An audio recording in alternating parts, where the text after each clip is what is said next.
ঢাকায় সিনেমার সুপারস্টার শাকিব খান এবার যাচ্ছেন হলিউডে।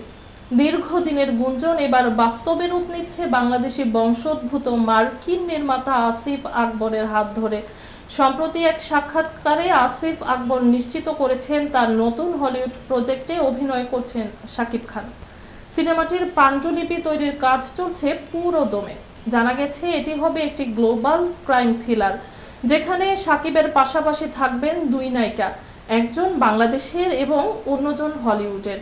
এছাড়াও খলনায়ক হিসেবে থাকবেন হলিউডের পরিচিত একজন মুখ। সিনেমাটি যদি নির্ধারিত পরিকল্পনা অনুযায়ী এগোয় তাহলে 2026 সালে বিশ্বব্যাপী মুক্তি পেতে পারে এই প্রজেক্ট। পরিচালক আসিফ আকবর এর আগে astro, smoke field lungs, the commando সহ বেশ কয়েকটি আন্তর্জাতিক সিনেমা নির্মাণ করেছেন। এছাড়া বাংলাদেশ যুক্তরাষ্ট্র যৌথ প্রযোজনায় মাসুদ রানা MR9 নির্মাণ করেও আলোচনায় ছিলেন তিনি। আগামী মাসের শুরুতেই শাকিব খান আমেরিকায় যাচ্ছেন। সেখানে প্রজেক্টটির আনুষ্ঠানিক ঘোষণা এবং অন্যান্য প্রস্তুতি সম্পন্ন হবে বলে জানা গেছে। দর্শক মহলে এখন প্রশ্ন, ঢাকাই সুপারস্টার এই আন্তর্জাতিক প্ল্যাটফর্মে কতটা আলো ছড়াতে পারেন? উত্তর জানার অপেক্ষা শুধু সময়ের।